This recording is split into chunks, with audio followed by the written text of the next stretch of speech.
Hello everyone, क्या हाल है जी। आज हम लोग पढ़ते हैं क्लास 10th बायोलॉजी का chapter number 2 very very important objective question. आपको इस वीडियो में वैसा सवाल देखने को मिलेगा जो डायरेक्ट एग्जाम में पूछा जाता है। हालांकि इस चैप्टर से बहुत सारा सवाल बन जाता है इस चैप्टर से, लेकिन आपको मैं ज्यादा सवालों में नहीं उलझाऊंगा बिकॉज सवाल तो बहुत सारे हैं, लेकिन हमको एकदम सटीक वाला सवाल पढ़ना है ताकि एग्जाम में आए और छप जाए, ठीक है ना। तो बस इस वीडियो को ध्यान पूर्वक देखिएगा, इसमें से सारा ऑब्जेक्टिव मैं आपको क्लियर करवा देने वाला हूं एकदम बहुत ही मजेदार तरीके से। तो चलिए शुरू करते हैं। मैं हूं अशफाक और अगर आप लोग पहली बार आ रहे हो तो चैनल को सब्सक्राइब कर लीजिएगा। आप सभी को वेलकम, स्वागत है ना। वन बाय वन करके आपका बिना टाइम बर्बाद किए हुए आपको यहां पे मैं बताने वाला हूं। तो चलिए शुरू करते हैं। सबसे पहला सवाल बोलता है क्या, जड़ का अधोगामी वृद्धि है। जड़ का अधोगामी वृद्धि किसके द्वारा होता है? अधोगामी का मतलब समझिए, जैसे एक ऊपर जाता है, जब भी हम कोई पौधा रोपते हैं तो ऊपर जाता है जमीन के ऊपर और जमीन के नीचे, तो ऊपर जाना और इसके जस्ट नीचे आना, इसको बोलते हैं अधोगामी। तो जड़ जड़ किधर जा रहा? ऊपर से विपरीत जा रहा, तो विपरीत मतलब ऊपर से विपरीत हो रहा है, उसको बोलेंगे अधोगामी। तो जड़ जो जाता है किसके कारण जाता है? प्रकाश की ओर तो नहीं जाता है, गुरुत्वानुवर्तन कहलाएगा। क्या गुरुत्वानुवर्तन कहलाएगा? क्या कहलाएगा? गुरुत्वानुवर्तन। जड़ का जो अधोगामी वृद्धि होता है वो क्या होता है? गुरुत्वानुवर्तन के कारण होता है। आगे बढ़ते हैं। पोन्स मेडुला और अनुमस्तिष्क जो है किसका भाग है ये बोला जा रहा। तो आपको पढ़ना है मस्तिष्क, है ना जी। मस्तिष्क पढ़ना है और मस्तिष्क का 3 भाग पढ़ना, 3 पार्ट। देखिए, अग्र मस्तिष्क, मध्य मस्तिष्क और पश्चिम मस्तिष्क, फोर ब्रेन, मिड ब्रेन और हिंड ब्रेन। तो मस्तिष्क का 3 पार्ट हो गया। तो तीनों पार्ट में से पोन्स मेडुला और अनुमस्तिष्क किसका पार्ट है? तो ये है पश्चिम मस्तिष्क का पार्ट है। किसका है? पश्चिम मस्तिष्क का पार्ट है। ओके, तो मेरे ख्याल से आपको समझ में आ रहा, पश्चिम मस्तिष्क का पार्ट है।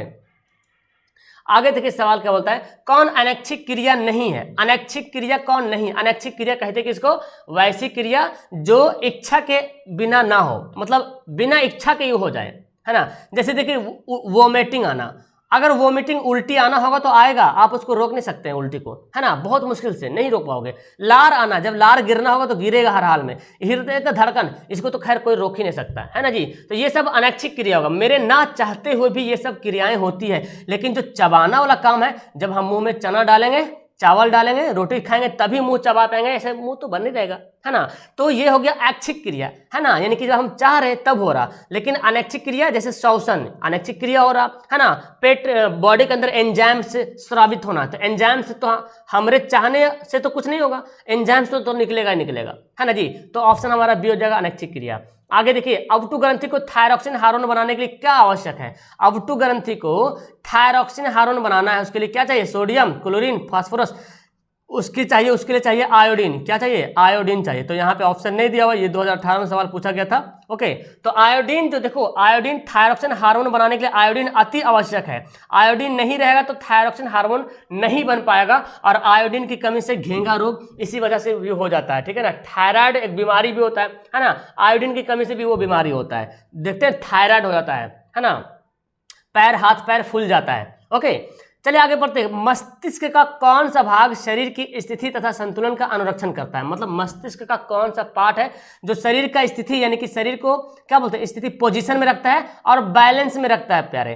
तो अग्र मस्तिष्क, मध्य मस्तिष्क या पश्चिम मस्तिष्क, है ना।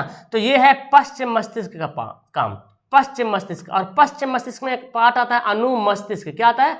अनुमस्तिष्क आता है, जिसको बोलते हैं सेरिबेलम कहते हैं। सेरी हिंदी में बोलते, इंग्लिश में बोलते हैं सेरिबेलम, ठीक है ना। और एक्चुअली सेरिबेलम का ही काम है अनुरक्षण और स्थिति को कायम रखना शरीर का। आगे है, 2 तंत्रिका कोशिका के मध्य खाली स्थान को क्या कहते हैं? देखिए, तंत्रिका कोशिका आपको पढ़ना है, शरीर की सबसे लंबी कोशिका जो है तंत्रिका कोशिका है। तो 2 तंत्रिका कोशिका, जैसे एक तंत्रिका कोशिका यहाँ पे है, सब आपस में जो है जुड़ा हुआ, कनेक्ट हो रहा था तंत्रिका कोशिका, है ना।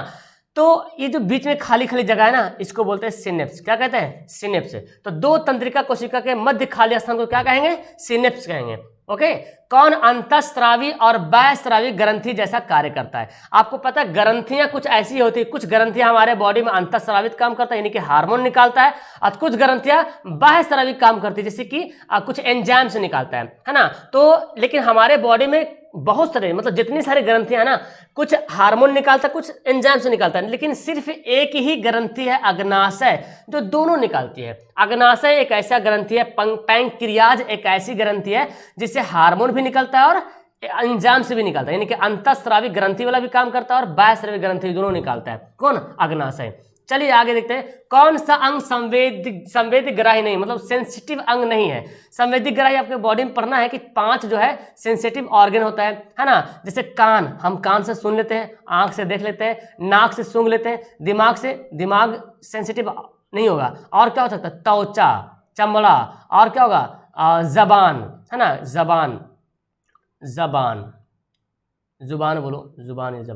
तो ये 5 चीज है जो हमारे बॉडी में सेंसिटिव है, इसी 5 से हम सब कुछ पता करते हैं, है ना। तो दिमाग जो है संवेदीग्राही में नहीं आता है, ठीक है। दिमाग सोचने का काम करता है लेकिन संवेदीग्राही में नहीं आता। संवेदीग्राही मतलब जिससे हमको आंख से देख रहे हैं, तो देखने के बाद जो दिमाग पूरे बॉडी को कंट्रोल जरूर कर रहा है, लेकिन संवेदीग्राही जिससे कि संवेदना को ग्रहण करता है, कैप्चर करता है। कान जो है आवाज को कैप्चर करता है, आंख जो है दृश्य को कैप्चर करता है, नाक जो है खुशबू बदबू को कैप्चर करता है, त्वचा जो है ठंडा गर्म को कैप्चर करता है ना, जुबान जो है तीखा मीठा तित्ता कड़वा खट्टा वगैरह को ये कैप्चर करता है। दिमाग ऐसा काम नहीं करता, ठीक है। तो ये 5 हो जाएगा संवेदीग्राही, ठीक है। देखिए, पादपों में पाए जाने वाला वृद्धि हार्मोन निम्न में से कौन है। तो पादप में पाए जाने वाला 5 हार्मोन है, जो कि अभी आ जाएगा, सब हार्मोन का नाम आ जाएगा ऑप्शन में, ध्यान से देखिएगा।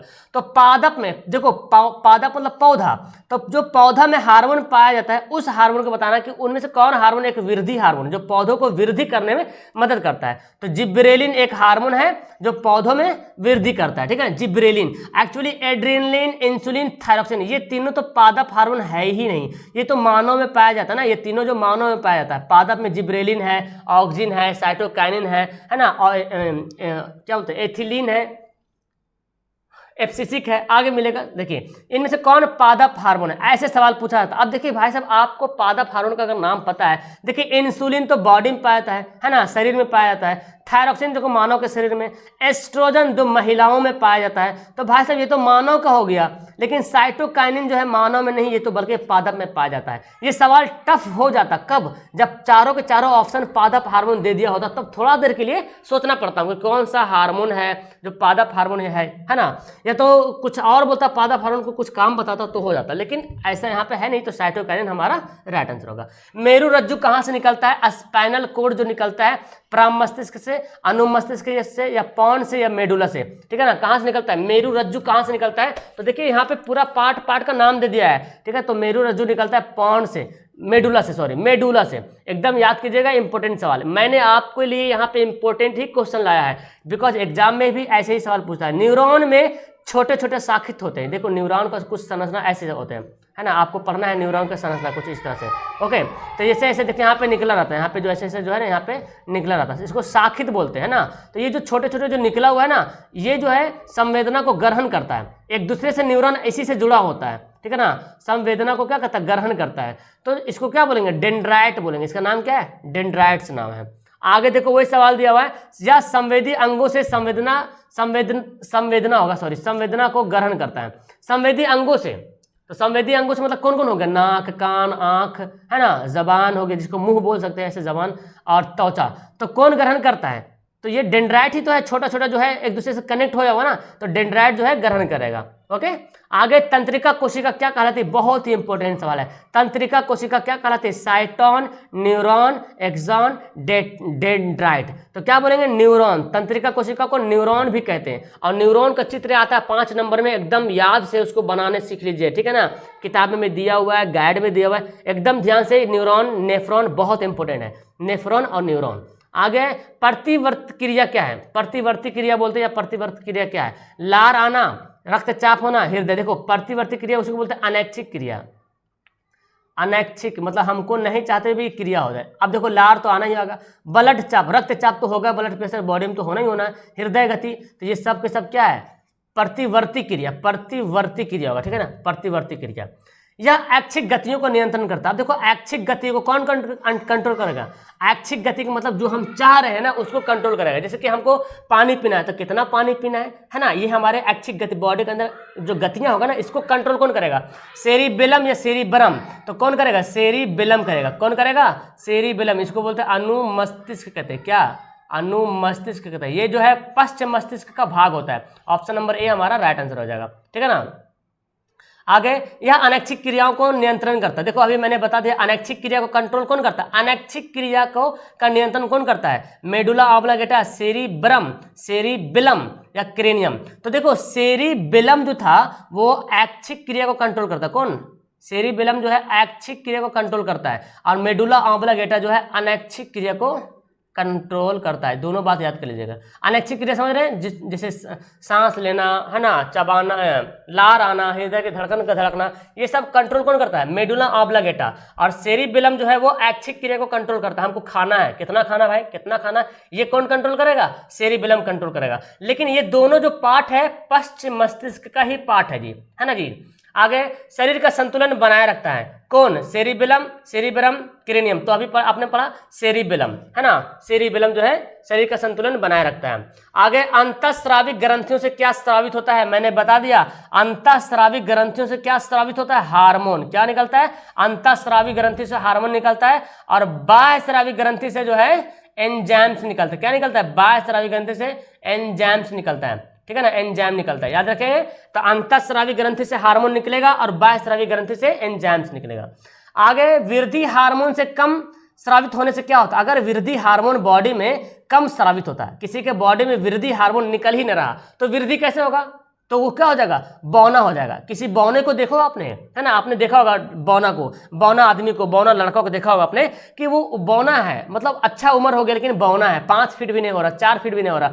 तो कारण यह है कि उसके बॉडी में वृद्धि हार्मोन का स्रावित नहीं हुआ, कम हुआ लेकिन उतना हुआ, बड़ा हुआ था ना, छोटा से बड़ा तो हुआ कैसे, तो कम हुआ। अगर ज्यादा हो रहा तो मतलब ठीक ठाक है, और इससे भी ज्यादा हो जाएगा तो फिर तो बहुत ही ज्यादा एकदम ताड़ा नियर हो जाएगा। फिर आगे थायराइड ग्रंथि के बढ़ जाने से क्या होता है, अगर किसी के बॉडी में थायराइड ग्रंथि बढ़ जाता है तो क्या होगा, मधुमेह, बौनापन, वृद्धता, घेंघा। क्या होगा, थायराइड ग्रंथि अगर बढ़ जाएगा ना तो घेंघा वाला रोग हो जाएगा। देखिए घेंघा रोग, अब ये घेंघा रोग होता है किससे, आयोडीन की कमी से होता है ना। सवाल एक दूसरे से कनेक्टेड हो हुआ है। थायराइड ग्रंथि अगर बढ़ जाएगा तो थायराइड कहाँ पे होता है, गला में होता है ना, गला के पास होता है, तो घेंघा रोग बीमारी हो जाएगा। और अगर आयोडीन अगर टाइम पे खाते हो तो थायराइड ग्रंथि जो है कंट्रोल रहेगा, घेंघा नहीं होगा बीमारी, ठीक है। आगे देखो, थायराइड ग्रंथि के सामान्य क्रिया के लिए इसकी निश्चित मात्रा जरूरी है। देखिए सवाल पूछ रहा ना, थायराइड ग्रंथि के सामान्य क्रिया के लिए, यानी कि थायराइड ग्रंथि को एकदम नॉर्मल सा, एक जनरल सा काम करना है, जो काम करना है उसको है, तो उसके लिए क्या जरूरी है, आयोडीन जरूरी। क्या जरूरी है, आयोडीन जो है इसके लिए अति आवश्यक है, निश्चित मात्रा जरूरी है, मतलब उतना मात्रा उसको मिलना जरूरी है, आयोडीन।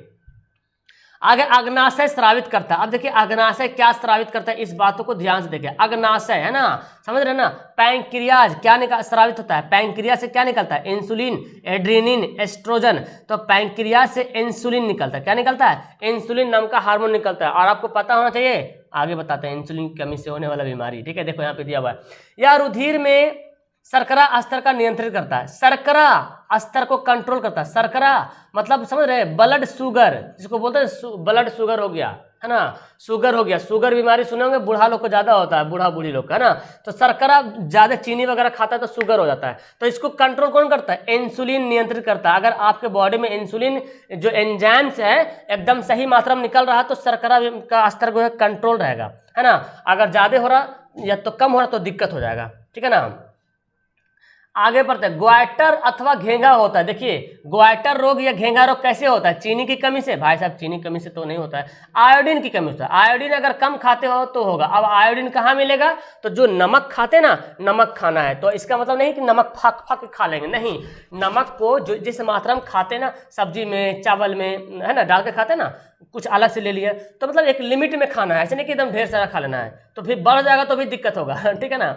आगे विरसन द्वारा स्रावित हार्मोन, विरसन जिसको बोलते हैं टेस्टिस, जो कि मानव मादा में पाया, मानव क्या बोलते हैं, पुरुष में, है ना, मानव पुरुष में पाया जाता है टेस्टिस, विरसन। इसमें कौन सा हार्मोन निकलता है, इससे टेस्टोस्टेरोन, प्रोजेस्टेरोन, एस्ट्रोजन, प्रोलैक्टिन। तो इससे जो है टेस्टोस्टेरोन, है ना, टेस्टोस्टेरोन नाम का जो है विरसन से निकलता हार्मोन, टेस्टोस्टेरोन, जो कि इसको बोलते हैं क्या, एक किशोर अवस्था में पहुंच जाता बच्चा तो उसके अंदर में सेक्सुअल पावर टाइप का आ जाता है, तो टेस्टोस्टेरोन नाम का हार्मोन जो है निकलता है, मतलब वो जो है जवान होने के कगार पे आ जाता है, ठीक है ना। और महिलाओं में जैसे पुरुषों में टेस्टोस्टेरोन होता है ना, तो उसी जगह पे महिलाओं में प्रोजेस्टेरोन, ठीक है ना, प्रोजेस्टेरोन नाम का हार्मोन निकलता है। ओके, जब किशोर अवस्था की पीढ़ी जो है शुरू होता है तब से आगे यह अनैच्छिक क्रिया का नियंत्रण करता है। ये सवाल 2-3 बार रिपीट हो गया है तो एग्जाम में भी बहुत बार आया है। यह अनैच्छिक क्रिया को कंट्रोल कौन करता है? अनैच्छिक मतलब जिसको नहीं चाहने पे भी हो रहा है, कौन करेगा? मेडुला ऑब्लांगेटा, है ना जी। आगे सबसे जटिल मस्तिष्क होता है, सबसे जटिल मतलब सबसे कॉम्प्लेक्स ब्रेन। आपको पता पशु, देखिए जो जानवर का तो बीमारी नहीं होता, दिमाग ही नहीं होता, बोलते हैं ना भैंस का दिमाग है क्या तुम्हारे पास? गधा का दिमाग है। तो भैंस का दिमाग खाली बस खाना है, जाना है, नहाना है, ऐसे काम, मारना है किसी को देखना है। तो जलीय जीव, लेकिन सबसे बेस्ट जो होता है, सबसे जटिल होता है दिमाग मनुष्य का। अब वो मनुष्य देख रहे हैं आज दिमाग से क्या क्या चीज़ कर रहे हैं, अणुबम बना रहे हैं, परमाणु बम बना दे रहे हैं, है ना, इतने बड़ा से बड़ा कांड कर दे रहे हैं। तो ये मनुष्य का जो मस्तिष्क है सबसे कॉम्प्लेक्स ब्रेन होता है। ओके, आगे यह अंडाणु एवं शुक्राणु बनने की क्रिया का नियंत्रण करता है। जो महिलाओं में अंडाणु का निर्माण होता है, पुरुषों में शुक्राणु का निर्माण होता है बॉडी के अंदर, तो ये जो काम होता है इसको कंट्रोल कौन करता है? पिट्यूटरी ग्रंथि, थायराइड ग्लैंड, पाराथायराइड ग्रंथि या एड्रीनल ग्रंथि। तो पिट्यूटरी ग्लैंड, क्या? पिट्यूटरी ग्लैंड, इसको पीयूष ग्रंथि भी कहते हैं, पीयूष ग्लैंड, और इसको मास्टर ग्रंथि भी कहते हैं, मास्टर ग्रंथि, याद कर लीजिएगा, ये सब इंपॉर्टेंट है। और शरीर की सबसे छोटी ग्रंथि है, शरीर की सबसे छोटी ग्रंथि है ना, सबसे छोटी ग्रंथि है कौन? पिट्यूटरी ग्रंथि, मतलब छोटा बम बड़ा धमाका, है ना जी। अब पूरे ग्रंथियों का बाप होता है, मास्टर मतलब समझ रहे हैं। हाँ, आगे बढ़ते हैं। पौधों में प्रकाश की ओर गति। अब देखो पौधा अगर प्रकाश की ओर गति कर रहा, प्रकाश इधर उधर ही बढ़ रहा, तो उसको क्या बोलेंगे? प्रकाशानुवर्तन। अगर पौधा गुरुत्वाकर्षण की ओर बढ़ रहा, पौधा के तो कोई भी अंग है अगर गुरुत्वाकर्षण की ओर बढ़ रहा तो गुरुत्वानुवर्तन। अगर पौधा का कोई अंग जल की तरफ बढ़ रहा तो जलानुवर्तन। ठीक है ना, आगे सवाल पढ़ते हैं। पौधों में पाई जाने वाली गति। तो पौधे में कौन कौन गति पाई जाती है? देखो प्रकाशानुवर्तन पौधों में गति पाई जाती है। जो पौधे के कुछ अंग जो प्रकाश की ओर गति करता है, जैसे मान लेते एक बॉक्स में मैंने एक पौधा रोप दिया और यहाँ पे खुला छोड़ दिया ऐसे, और कुछ डाली देखेंगे, डाली जो है इसका निकल के इधर निकलना शुरू हो जाए, क्योंकि लाइट मिल रहा है, लाइट की ओर बढ़ना शुरू हो जाता है ना। गुरुत्वानुवर्तन, जलानुवर्तन, यानी कि तीनों जो है काम जो होता है, गति जो होता है पौधों में होता है। ठीक है, यह पौधों के तनों की लंबाई में वृद्धि करता है। पौधा का जो तना होता है ना, तना स्टेम होता है, पौधों के तनों की लंबाई में वृद्धि करता है। ऑक्सिन, जिब्रेलिन, ये दोनों जो है वृद्धि हार्मोन कहलाता है प्यारे, ऑक्सिन और जिब्रेलिन। ए और बी दोनों हमारा राइट आंसर होगा, ए और बी, ऑक्सिन और जिब्रेलिन दोनों जो है वृद्धि हार्मोन कहलाता है, ऑक्सिन भी और जिब्रेलिन भी, याद कीजिएगा। आगे इस हार्मोन के प्रभाव से पत्तियां मुरझा जाती हैं। यानी कि कौन सा हार्मोन है पौधों में जिससे पत्तियां क्या होती है? मुरझा जाती है। पत्तियां क्या होती है? मुरझा जाती है। कौन सा हार्मोन जिससे पत्तियां मुरझा जाती है? तो यहाँ पे देखिए एक हार्मोन है एब्सिसिक एसिड। क्या है? एब्सिसिक एसिड, इससे पत्तियां मुरझा जाती है। आप एक देखेंगे छुई मुई का पौधा देखेंगे कि देखे कि नहीं?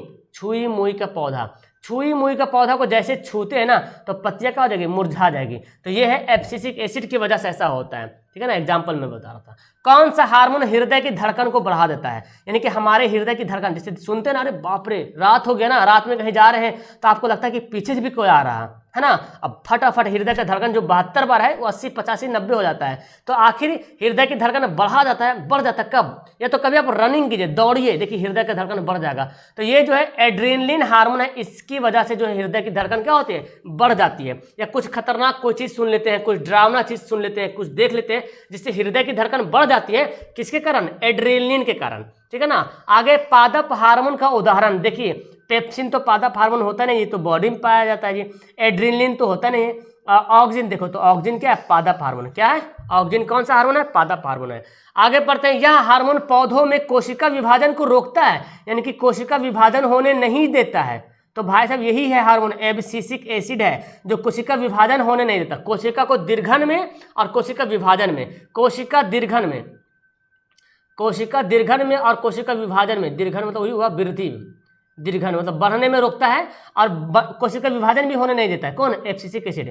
तो देखो पौधों में एब्सिसिक एसिड भी होना जरूरी है। अगर पौधों में एब्सिसिक एसिड नहीं रहेगा तो पौधा कितना लंबा हो जाएगा? बहुत ही ज़्यादा लंबा हो जाएगा ना, इसलिए तो पौधों में एब्सिसिक होना जरूरी है। एथिलीन तो पौधों में पाया था। ये देखो ये चारों जो है पादप हार्मोन है, पादप। एक और गायब यहाँ पे है जिब्रेलिन, जो आपको मैंने पढ़ाया था, है ना, जिब्रेलिन, जिब्रेलिन, जिब्रेलिन। तो ये मुख्य रूप से 5 जो है पादप हार्मोन है। ठीक है ना, तो एब्सिसिक एसिड जो है वो क्या करता है? पौधों में कोशिका विभाजन को क्या करता है? रोकता है, होने नहीं देता है। आगे है पौधों में कोशिका दीर्घन इस हार्मोन की मदद से होता है। दीर्घन, कोशिका दीर्घन मतलब कोशिका का बढ़ोतरी, जो कोशिका बढ़ता है। तो जब जाहिर सी बात, जब कोशिका बढ़ेगा तो पौधा में वृद्धि होगा, कोशिका बढ़ेगा तो पौधा में वृद्धि होगा, यानी कि ए और बी हमारा राइट आंसर होगा। ठीक है ना। आपको मैंने बताया ऑक्सिन कौन सा हार्मोन, सॉरी ऑक्सिन होगा, ऑक्सिन कौन सा हार्मोन है, ऑक्सिन जो है वृद्धि हार्मोन है, और जिबरेलिन भी वृद्धि हार्मोन है। ठीक है ना। तो दोनों जब कोशिका विभाजन कर रहा, कोशिका दीर्घन कर रहा, तब तो वृद्धि होगा पौधा। तो इनमें से दोनों हमारा राइट आंसर होगा, ए और बी।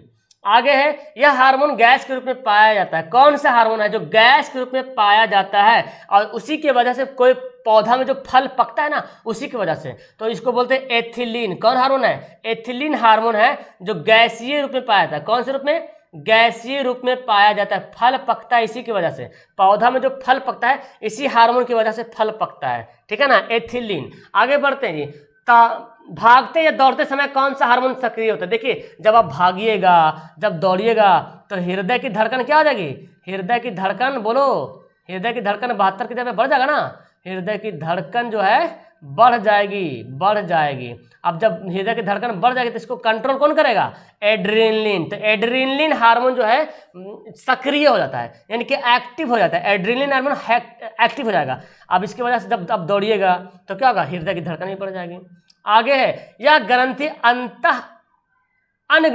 अंतः ग्रंथियों का नियंत्रण करती है। अच्छा, ये कौन सी ग्रंथि है इनमें से, जो जितनी सारी अंतः ग्रंथियां हैं, अंतः स्रावित ग्रंथियां हैं, उन सभी को क्या करती है, कंट्रोल करती है। तो मास्टर ग्रंथि कहाँ गया, पिट्यूटरी ग्रंथि है ना, यही तो है, इसी तो बोलते हैं पीयूष ग्रंथि है ना जी, सबसे छोटी ग्रंथि मास्टर ग्रंथि। ये मास्टर ग्लैंड है, जितने सारे अंतःस्रावी ग्रंथियां हैं सभी को ये कंट्रोल करती है, नियंत्रित करती है। ठीक है ना। आगे, मनुष्य की शरीर की सबसे बड़ी ग्रंथि, ये तो बहुत ही इंपॉर्टेंट सवाल, बहुत ही हल्का सवाल, बहुआ वाला सवाल है और इंपॉर्टेंट सवाल भी है। मनुष्य के शरीर की सबसे बड़ी ग्रंथि कौन है, यकृत जो है सबसे बड़ी ग्रंथि, और छोटी ग्रंथि बताया मैंने, पीयूष ग्रंथि। ठीक है। आगे, किस खाद्य पदार्थ से हमें उचित मात्रा में आयोडीन प्राप्त हो सकता है। बोलो, अगर हमको इनमें से क्या खाना चाहिए जिससे हमको आयोडीन प्राप्त हो। चीनी खाएंगे तो आयोडीन मिलेगा, चावल से, नमक से, तो नमक खाएंगे। तो नमक खाने का मतलब समझ रहे हैं ना, भोजन में नमक मिला के खाएंगे, है ना। आगे बढ़ते हैं, किशोर अवस्था में होने वाला शारीरिक परिवर्तन का कारण क्या है। जो लड़के या लड़कियां जो किशोर हो जाती है ना, अक्सर देखा जाता है कि लड़कियां 10 से, ऐसे तो 11 से 12 साल में लड़कियां किशोर होना शुरू हो जाती है ना, सेक्सुअल पावर आना शुरू हो जाता है। लड़कों में भी लगता है 13-14 साल के आसपास ऐसा देखने को मिलता है। इसका परिवर्तन भी देखने को मिलता है, मूंछ दाढ़ी वगैरह आ जाता है ना जी। तो किशोर अवस्था में होने का आखिर होता है क्या, ये बॉडी में जो परिवर्तन होता है, तो एक हार्मोन है जो रिलीज होता है। तो लड़कों में टेस्टोस्टेरोन नाम का हार्मोन रिलीज होता है, और लड़कियों में एस्ट्रोजन नाम का हार्मोन रिलीज होता है, यानी कि ये दोनों हार्मोन रिलीज होता है। तो ये लड़कियों के, यानी कि ये गर्ल्स में और ये बॉयज में, और ये बॉयज में अब जब हार्मोन रिलीज होगा तो उसका कुछ पहचान है, बाल आना शुरू हो जाएगा, मोछ दाढ़ी, है ना। लड़कियों में भी इस तरह से बॉडी स्ट्रक्चर परिवर्तन होना शुरू हो जाता है। तो किशोर अवस्था में होने वाला शारीरिक परिवर्तन इन्हीं दोनों के कारण। तो सवाल याद कीजिएगा, टेस्टोस्टेरोन जो है पुरुष में पाया जाने वाला हार्मोन है, और एस्ट्रोजन जो है मादा में, यानी कि महिलाओं में पाया जाने वाला हार्मोन। ठीक है। मस्तिष्क का सबसे बड़ा भाग कौन है, सबसे बड़ा हिस्सा आपको मैं बता दूं, पराम मस्तिष्क, जिसको बोलते हैं सेरिब्रम बोलते हैं, सेरिब्रम, पराम मस्तिष्क। ठीक है ना। पराम मस्तिष्क जो है, जिसको अग्र मस्तिष्क कहते हैं ना, अग्र मस्तिष्क तो भाग है, अग्र मस्तिष्क का ही भाग है पराम मस्तिष्क। इसको बोलते हैं, क्या बोलते हैं, फोर ब्रेन, है ना, फोर ब्रेन। इंग्लिश याद कीजिए, फोर ब्रेन का एक पार्ट है पराम मस्तिष्क, अग्र मस्तिष्क का पार्ट है पराम मस्तिष्क, सेरिब्रम। पूरे मस्तिष्क का 2/3 भाग सिर्फ यही होता है, 2/3 पार्ट ही होता है। जितने हमारे बॉडी के अंदर जो भी हमारे बॉडी के अंदर क्रियाएं होती है, इस तरह से कौन सी क्रियाएं, कोई फीलिंग वगैरह होता है ना, कोई फीलिंग, अरे भाई साहब, कोई फीलिंग हमारे बॉडी में आता है ना, प्यार, मोहब्बत, नफरत, घृणा, है ना, किसी की बुद्धि हो गया दिमाग में ज़्यादा, ये सब जो है पराम मस्तिष्क का कमाल है ना। किसी की दुश्मनी कर रहे हैं, है ना, घृणा कर रहे हैं, नफरत कर रहे हैं, इससे पराम मस्तिष्क का ही कमाल है। ठीक है ना। आगे बढ़ते हैं, छुई मुई पौधे में गति होती है। अब देखिए, छुई मुई पौधे में गति, कौन सी गति होती है। एक्चुअली जब हम पौधे को छूते हैं, छुई मुई पौधों को, तो उसमें जो गति होती है, जो पत्तियां जो मुरझा जाती है, वो कौन सी गति है, जल की मात्रा में परिवर्तन या स्टार्च की मात्रा में परिवर्तन। तो उसमें जल की मात्रा में परिवर्तन होता है। जैसे ही हम पौधों की छुई मुई पत्तियों को जब छूते हैं ना, तो हमारे बॉडी में जो जल की मात्रा है उससे टच होता है। तो पत्तियों में जब टच होगा तो उसका जो जल की मात्रा उसमें परिवर्तन आना शुरू हो जाता है, जिससे पत्ती का होता है मुरझाना शुरू हो जाता है। तो जल की मात्रा में परिवर्तन के कारण से, ठीक है ना। यह ग्रंथि रक्त में कैल्शियम की मात्रा को नियंत्रित करता है। देखिए बहुत अच्छा सवाल है, कौन सी ग्रंथि है जो कैल्शियम की मात्रा को क्या करता है, कंट्रोल करता है? पाराथायराइड ग्रंथि, थायराइड ग्रंथि, पिट्यूटरी ग्रंथि, एड्रीनल ग्रंथि। तो कौन हो जाएगा? पाराथायराइड ग्रंथि। ये सभी ग्रंथि का नाम आपको पता चल गया होगा। पाराथायराइड ग्रंथि जो है कैल्शियम की मात्रा को कंट्रोल करता है। थायराइड ग्रंथि को के लिए जो है आयोडीन बहुत आवश्यक होना चाहिए, क्योंकि नहीं रहेगा तो नहीं बन पाएगा। पिट्यूटरी ग्रंथि के बारे में जान गए, छोटी छोटी बातें। सबसे छोटी ग्रंथि है मास्टर ग्रंथि बोलते हैं, सभी अंतःस्रावी ग्रंथि को कंट्रोल करता है। एड्रीनल ग्रंथि जब दौड़ते हैं भागते हैं तो हमारा हृदय की धड़कन बढ़ जाती है, यानी कि ये जो एक्टिव होने की वजह से है ना। ये सभी बातें पॉइंट टू पॉइंट याद रखेंगे। न्यूरॉन में केंद्रक कहाँ पाया जाता है? न्यूरॉन तंत्रिका तंत्र की इकाई है न्यूरॉन। तंत्रिका तंत्र की क्या है? इकाई है न्यूरॉन। तो न्यूरॉन में केंद्रक कहाँ पाया जाता है? कोशिका द्रव्य में, साइटोप्लाज्म में। ओके, याद कीजिएगा ऑप्शन ए। बहुत ही डीपली सवाल है, सवाल पूछा जा सकता है। Okay, option A. देखिए यहाँ पे मैंने जो पूछा हुआ सवाल यानी कि क्वेश्चन बैंक और जो पूछे जाने की संभावना है उन सबको लाया है। हालांकि बहुत सारा सवाल बनता है, लेकिन ज्यादा सवाल को मैं लिया नहीं, 100+ सवाल बनता है। मनुष्य में ऐच्छिक गतियों का नियंत्रण कौन करता है? ऐच्छिक, तो ये तो मैंने बता दिया। ऐच्छिक गति को कौन कंट्रोल करेगा? सेरिबेलम। सेरिबेलम जिसको बोलते हैं अनुमस्तिष्क बोले, है ना। सेरिबेलम जिसको बोलते हैं अनुमस्तिष्क। सेरिब्रम हो गया प्रामस्तिष्क। हिंदी नाम याद कीजिएगा, इंग्लिश वाला भी नाम याद कीजिएगा। देखिए हिंदी वाले बच्चे ध्यान से देखिएगा, कभी कभी सेरिबेलम आप तो याद किए होंगे परामस्तिष्क, है ना। परामस्तिष्क याद किया होगा, परामस्तिष्क। इसको बोलते हैं अनुमस्तिष्क, है ना। तो आप तो परामस्तिष्क और अनुमस्तिष्क याद किए होंगे, लेकिन यहाँ पे हिंदियों में वही लिख दिया है। तो देखिएगा ध्यान से पढ़ लीजिएगा। सेरिबेलम परामस्तिष्क, उसी को बोलते हैं सेरिबेलम भी कहते हैं, और सॉरी मैंने गलती लिख दिया। सेरिबेलम को अनुमस्तिष्क कहेंगे, अनुमस्तिष्क कहेंगे, और सेरिबेलम को, हाँ, सेरिबेलम को अनुमस्तिष्क कहेंगे और सेरिबेलम को परामस्तिष्क कहेंगे, ठीक है ना। चलिए आगे, शरीर का तापक्रम कहाँ नियंत्रित होता है? बॉडी का जो टेम्परेचर होता है कंट्रोल कौन करता है? पिट्यूटरी ग्रंथि। ये तो सब कुछ काम थोड़ी नहीं करेगा, सब ग्रंथियों का बाप होता है, लेकिन ये काम नहीं करेगा। अब जैसे कोई प्रधानमंत्री, तो प्रधानमंत्री पूरे भारत का शासक है, इसका मतलब ये नहीं कि हमारे घर का भी शासन करेगा। हमारे घर में तो हमारे अब्बू करेंगे शासन, है कि नहीं जी? तो वही काम यहाँ पे है। तो शरीर का तापक्रम कौन कंट्रोल करेगा? हाइपोथैलेमस ग्रंथि है, हाइपोथैलेमस ग्रंथि भाई साहब। और ये ग्रंथि बड़ा खतरनाक होता है जी। जब आप ना किसी के चक्कर में पड़ते हो ना, लड़कियों या लड़कों के चक्कर में पड़ते हो, तो यही जो है तो हाइपोथैलेमस ग्रंथि भी खतरनाक वहाँ पे काम करता है, ठीक है ना। थोड़ा सा मतलब अनकंट्रोल जो हो जाता है। ओके, तो खैर ये जाने शरीर के तापक्रम को कंट्रोल करता है, हमारे बॉडी में ठंडा है गर्म है इसको कंट्रोल करता है। बड़ा मजा आएगा ये सब जब ये मस्तिष्क के बारे में जब पढ़ोगे तो बड़ा ही मजा आने वाला है। ग्रंथियों के बारे में मैं पढ़ा दूंगा एक बार, ठीक है ना। रक्त में ग्लूकोज की मात्रा नियंत्रित करता है, कौन करता है? ग्लूकोज की मात्रा कंट्रोल कौन करता है? ग्लूकोज की मात्रा, तो इंसुलिन। इंसुलिन की वजह से ही ग्लूकोज की मात्रा कंट्रोल होता है, ठीक है ना। रक्त में ग्लूकोज की मात्रा नियंत्रित रहता है इंसुलिन के कारण, ठीक है ना। आप इंसुलिन के कारण ही जो है, अगर ग्लूकोज की मात्रा बढ़ गया घट गया तो भाई साहब आपको फिर जो है क्या होगा? इंसुलिन की कमी से मधुमेह यानी कि डायबिटीज वाला बीमारी हो जाएगा। चीनी ज़्यादा खाएंगे इसीलिए ऐसा होता है, ठीक है ना। तो लास्ट टाइम जब किसी के ब्लड में मधुमेह बीमारी हो जाता है, डायबिटीज होता है, तो उसको इंसुलिन का सुई दिया जाता है, अगर नियंत्रित मात्रा अप डाउन होता है तो, ठीक है। आगे ऑक्सीजन क्या है? तो आपको पता चल गया ऑक्सीजन क्या एक हार्मोन है। क्या है? हार्मोन है। और भी कौन सा हार्मोन है? पादप हार्मोन है। पादप हार्मोन पौधों में पाए जाने वाला हार्मोन है। आगे है गर्भवती महिला के प्रसव के आखिरी समय में कौन सा हार्मोन दिया जाता है? मतलब जब महिलाएं जो बच्चे को जन्म देती है उस वक्त जो है ना कौन सा हार्मोन दिया जाता है ताकि महिलाएं अपने बच्चों को दूध पिला सके? तो वो होता है ऑक्सीटॉक्सिन नाम का, ऑक्सीटॉक्सिन, ठीक है ना। और आपको पता है आपकी गाय में जो गाय को जो सुई देकर जो दूध निकालते हैं ना, यही गाय को भी ऑक्सीटॉक्सिन वाला सुई देते हैं। एक बार भोगते हैं कस के सुई और बहुत सारा दूध निकालते हैं। ये तो खतरनाक है, लेकिन जो महिलाओं जो होती है प्रसव जो होती है ना, उसको भी ऑक्सीटॉक्सिन का दवाई या तो कुछ भी हार्मोन दिया जाता है, या सुई के माध्यम से या दवा के माध्यम से, ताकि मतलब बच्चे जो है उसका दूध सेवन कर सके। और आपको पता है बच्चे के लिए माँ का गाढ़ा पीला दूध बहुत ही ज़्यादा फेमस है, बहुत ही ज़्यादा इंपॉर्टेंट है। नहीं मिल पाता है तो बच्चा आगे जाके कमजोर हो जाता है। मानव में बुद्धि एवं चतुराई का केंद्र कौन है? बुद्धि एवं चतुराई, जिससे तुम्हारे अंदर बुद्धि हो रहा, ज़्यादा चालाक बन, इंटेलिजेंस पावर हो रहा है ना, क्लियरनेस हो रहा, क्लीवरनेस हो रहा, तो ये कौन है? ये है सेरिब्रम, जिसको बोलते क्या? प्रमस्तिष्क, ठीक है ना, प्रमस्तिष्क कहते हैं। यही कारण है, यही इसी की वजह से होता है। और इसी में जो है प्यार, मोहब्बत, नफरत, घृणा, क्रोध, कष्ट, हर्ष, है ना, चिन्ह क्या बोलते उसको, इसको हर्ष बोलो, ईर्ष्या बोलो, सब इसी की वजह से होता है, सेरिबेलम। बर्थ हार्मोन के नाम से किसको जानते हैं? बर्थ हार्मोन, तो उसको बोलते हैं ऑक्सीटोसिन, क्योंकि ऑक्सीटोसिन की वजह से जो है ना बर्थ हार्मोन, इसको बर्थ हार्मोन के नाम से जाना जाता है, क्योंकि जब बर्थ होता है ना बच्चे का, तब माँ को जो ऑक्सीटोसिन नाम का हार्मोन दिया जाता है, ठीक है ना। किस हार्मोन के लिए आयोडीन का होना अति आवश्यक है? बताइए, किस हार्मोन के लिए आयोडीन होना बहुत जरूरी है? तो पता है, थायरॉक्सिन। थायरॉक्सिन हार्मोन के लिए आयोडीन का होना जरूरी नहीं होगा, तो फिर थायरॉक्सिन हार्मोन बन ही नहीं पाएगा, है ना। इसलिए थायरॉक्सिन हार्मोन के लिए आयोडीन का होना अति आवश्यक है।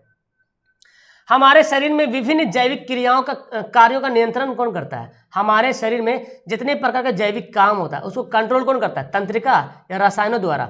तो हमारे शरीर में तंत्रिका और रसायन दोनों के द्वारा, यानी कि केमिकल के माध्यम से भी हमारे बॉडी में, और जो नर्व है ना, नर्वस, उसके माध्यम से, दोनों के द्वारा कंट्रोल होता है। देखिए, नर जनन हार्मोन, देखिए यहाँ पे एक आता है एस, ये सवाल बहुत बार पूछता है, याद कर लीजिएगा। ऐसे तो नहीं पूछता, लेकिन कैसे पूछता है, देखिए, एक नर जनन हार्मोन है, एक मादा जनन हार्मोन, दोनों का नाम सेम टू सेम, थोड़ा चेंज है। नर जनन जो हार्मोन है उसको बोलते हैं एंड्रोजन, क्या बोलेंगे? एंड्रोजन। और मादा जनन हार्मोन को बोलते हैं एस्ट्रोजन, क्या बोलेंगे? एस्ट्रोजन।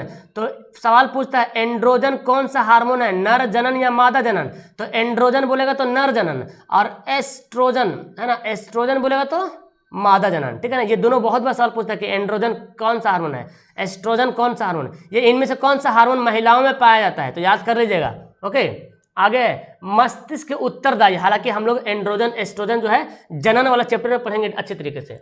मस्तिष्क किस लिए रिस्पॉन्सिबल है? तो मस्तिष्क सोचने के लिए काम आता है, हृदय स्पंदन के लिए भी, शरीर का संतुलन, यानी कि मस्तिष्क का तो सभी यहाँ पे काम है। Okay, all of this. आगे पिट्यूटरी ग्रंथि नियंत्रित करता है। देखिए, जो हमारे बॉडी में, अच्छा बताया आपको पिट्यूटरी ग्रंथि होता कहाँ पे? तो ये पिट्यूटरी ग्रंथि मस्तिष्क में होता है जी, है ना, दिमाग में होता है। अब पता कितना बड़ा साइज होता है इसका? चना के दाना देखें, चना के दाना, चना का दाना, एक एवरेज जो चना का दाना होता है ना, उतना बड़ा होता है मस्तिष्क। पिट्यूटरी ग्रंथि, छोटा ग्रंथि सबसे बड़ा धमाका, पूरे ग्रंथियों का बाप, है ना, मास्टर। तो पिट्यूटरी ग्रंथि नियंत्रित करता है, पता है, एड्रेनलिन, थायरॉक्सिन, हाइपोथैलेमस, क्या हो जाएगा? हाँ, ठीक है ना। तो क्या होगा? इनमें से सभी, चूंकि पिट्यूटरी ग्रंथि सभी को कंट्रोल करता है, चूंकि जितने सारे अंतःस्रावी ग्रंथि है ना, सबको कंट्रोल करता है। इसके अलावा और भी ग्रंथि आएगा, सब अंतःस्रावी ग्रंथि को कंट्रोल करेगा। आगे, इनमें से कौन फल पकाने के लिए प्रयुक्त होता है? बताओ, फल पकाने के लिए जो नेचुरली जो फल पकता है, नेचुरली जो फल पकता है ना, जब हम लोग पौधे से, पेड़ से तोड़ते हैं फल, वो जो है एथिलीन की वजह से, है ना। और जो देखते हैं आम का सीजन आता है ना, कट्टू में घुसा देते हैं आम को और पकाते हैं, तो उसमें रहता क्या, उसको बोलते हैं एसिटिक एसिड रहता है, एसिटिक अम्ल, उसकी वजह से पकाता है प्राकृतिक रूप से। लेकिन ये जो नेचुरली एथिलीन, इसको गैसीय हार्मोन भी कहते हैं। आगे देखिए, आ गया एंड्रोजन, क्या बताओ? एंड्रोजन नरलिंग हार्मोन है कि स्त्रीलिंग हार्मोन है? तो एंड्रोजन है तो नरलिंग हार्मोन, क्या हो जाएगा? नरलिंग हार्मोन। आगे, इसे मास्टर ग्रंथि भी कहते हैं। किसे कहते हैं? It is called the master gland. Pituitary ग्रंथि, थायराइड ग्रंथि, पाराथायराइड ग्रंथि, अग्नाशय की लैंगरहैंस दीपिकाएं, तो पिट्यूटरी ग्रंथि कहेंगे। देखो, एक सवाल ऑप्शन से एक और सवाल बनता है, लैंगरहैंस दीपिकाएं कहाँ पाई जाती है? तो अग्नाशय ग्रंथि में, ठीक है ना। लैंगरहैंस दीपिकाएं जो है अग्नाशय ग्रंथि में पाई जाती है, इससे आप याद कीजिएगा। आगे, हार्मोन स्रावित होता है। बताओ, हार्मोन कहाँ से निकलता है? अंतःस्रावी ग्रंथि से हार्मोन निकलता है। और बाह्यस्रावी ग्रंथि से क्या निकलता है? एंजाइम निकलता है। क्या निकलता है? बाह्यस्रावी ग्रंथि से एंजाइम निकलता है। ओके, आगे, मानव शरीर की सबसे लंबी कोशिका कौन है? ये सवाल इंपॉर्टेंट है। सबसे लंबी कोशिका, सबसे बड़ी कोशिका कौन है? तो वो है तंत्रिका कोशिका, ठीक है ना। और यहाँ पे एक आखिरी सवाल है, और उसके बाद मैं आपको होमवर्क देने वाला हूँ, एक होमवर्क दूंगा। मनुष्य में मादा जनन अंग से किस हार्मोन निकलता है? देखो, मनुष्य का जो मादा जनन अंग है ना, उससे प्रोजेस्टेरोन भी निकलता है, एस्ट्रोजन भी निकलता है, और रिलैक्सिन, ये सब के सब हार्मोन निकलता है, ठीक है ना। Option number D. अब हमारे यहाँ पे इंपॉर्टेंट क्वेश्चन का सिलसिला हो गया खत्म। अब मैं कुछ यहाँ पे एक होमवर्क देता हूँ, इस होमवर्क का आंसर बताओगे कि सबसे बड़ी तंत्रिका कोशिका किसकी होती? किस जीव की तंत्रिका कोशिका, कमेंट बॉक्स में, है ना, सबसे बड़ी होती है। देखते हैं इसका आंसर कौन कौन सबसे पहले आंसर कमेंट करता है। और आप लोग मुझे कमेंट करके बताना कि कैसी लगी आज की वीडियो, कमाल का रहा कि नहीं। इस चैप्टर से आपको बहुत सारा क्लियर हो गया होगा और सब्जेक्टिव पढ़ो तो और क्लियर हो जाएगा, ठीक है ना। उम्मीद करता हूँ कि आपने बहुत अच्छा परफॉर्मेंस किया होगा और बहुत अच्छे तरीके से आपने आंसर दिया होगा। अगर इनमें से जितना सवाल आपको याद नहीं है तो नोट कर लीजिए, याद है तो अच्छी बात है। वीडियो को लास्ट करते हैं, अपना प्यार दिखाइए, लाइक कीजिए, दोस्तों को शेयर कीजिए। आपके पास फेसबुक, व्हाट्सअप, टेलीग्राम, इंस्टाग्राम जितना ग्राम है सब पे शेयर कर दीजिए, ओके, ताकि उन लोग का भी बेचारों का हेल्प हो जाए, ठीक है ना। लाइक तो जरूर कीजिए ताकि उसका हेल्प हो जाए, और चैनल को सपोर्ट करके सब्सक्राइब करके हमारा सपोर्ट कीजिए कम से कम। Okay, that's all, thank you everyone, bye.